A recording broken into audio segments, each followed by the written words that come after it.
11 দিন পার হলেও এখনো স্বাভাবিক হয়নি গ্যাসের সরবরাহ, যার প্রভাব পড়েছে মানুষের জীবন জীবিকা সহ দেশের অর্থনীতিতে।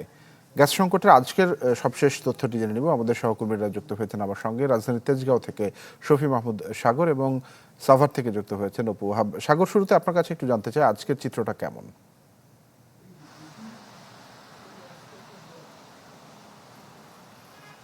তানভীর, প্রায় সপ্তাহে খানেক বেশি সময়ের পরও কিন্তু গ্যাসের এই সরবরাহ সেটি স্বাভাবিক হয়নি এবং এর প্রভাব কিন্তু গত 10 দিন ধরেই চলছে। রাজধানী সহ সারা দেশেই এই গ্যাসের যে সংকট, এর ফলে কিন্তু মানুষের দৈনন্দিন জীবনযাপন আসলে অনেকটাই কঠিন হয়ে পড়েছে।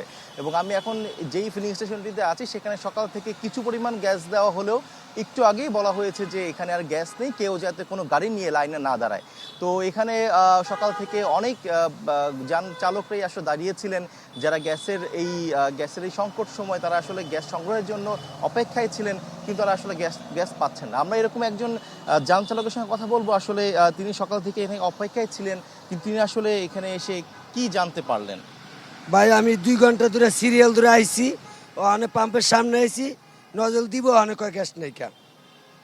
কারণ এইভাবে কেমন আমরা গাড়ি ছিলাম, কিভাবে আমরা চাকরি করবো? এত মালিকরা বিশ্বাস করে না যে মানে কতক্ষণ লাগে, তো মালিকরা বোঝে না। তারা তো ঘরে শুয়ে যায় গ্যাস নিয়ে আসো গা।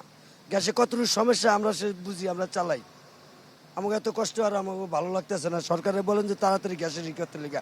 শেখ হাসিনা ছিল এতদিন কোনো গ্যাসের আমরা আমরা জানলাম যে আসলে ওনার যে ভোগান্তি, ওনার যে ক্ষোভ, সেটি উনি প্রকাশ করলেন যে গত কয়েকদিন যাবত ধরে প্রতিদিন দৈনিক এরকম 4 ঘন্টা 5 ঘন্টা দাঁড়িয়ে থেকেও গ্যাস না পাওয়ার কারণে তার মধ্যে আসলে এই ক্ষোভ তৈরি হয়েছে।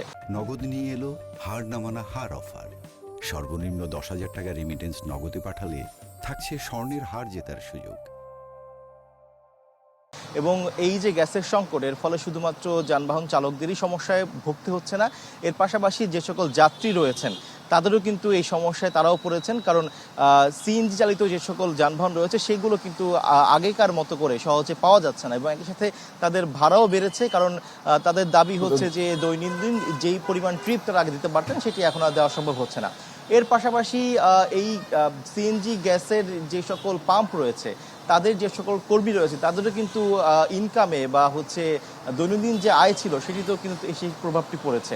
তো বলা যায় যে আসলে গ্যাসের এই সংকট পুরো দেশের সব মানুষের উপরে পড়েছে এবং যতদিন না যাবত সাগর, বুঝতে পেরেছি। ধন্যবাদ আপনাকে আমাদের সঙ্গে যুক্ত হবার জন্য। অপু ওহাবের কাছ থেকে একটু সাভারের পরিস্থিতিটা জানি। অপু,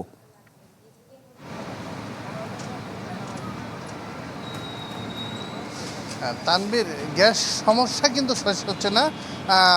গতকাল এবং আজকে সাপ্তাহিক ছুটির দিন থাকাতে কিন্তু চাপ কিছুটা বেড়েছে। আমি এই মুহূর্তে রয়েছে সাভারের একটি সিএনজি পাম্পে। এখানেও কিন্তু দীর্ঘ সারি রয়েছে। এখানে যানবাহনে এই মুহূর্তে তারা জানাচ্ছিলেন যে গ্যাসের যে চাপ সেটি 80 থেকে 90 রয়েছে, যেটি সাধারণত 200 বা 220 থাকে। কিন্তু বিগত বেশ কিছুদিন যাবৎ কিন্তু এই চাপ 100 বা 110-এর উপরে ওঠেনি। তো আজকে চাপের দিক থেকে কিছুটা ইমপ্রুভ হয়েছে বা উন্নতি হয়েছে। কিন্তু আমরা যেটা দেখতে পাচ্ছি, আমি বেশ কয়েকটি পাম্প ঘুরে সকাল থেকে দেখে এসেছি যে প্রত্যেকটি পাম্পেই কিন্তু দীর্ঘ সারি রয়েছে, যানবাহনের সারি রয়েছে। বিশেষ করে যে সমস্ত পাম্পগুলোতে সিএনজি নেয়, সিএনজি অর্থাৎ 3 হুইলারের গ্যাস নেই, সেখানে কিন্তু দীর্ঘ লাইন। এবং যেহেতু তারা চাপ কম পাচ্ছে, এই জন্য কিন্তু সমস্যায় পড়তে হচ্ছে, তাদেরকে সমস্যায় পড়তে হচ্ছে কিছুক্ষণ, অর্থাৎ একবার গ্যাস নেওয়ার পরে কিছুক্ষণ পরে আবার ঘুরে আসতে হচ্ছে।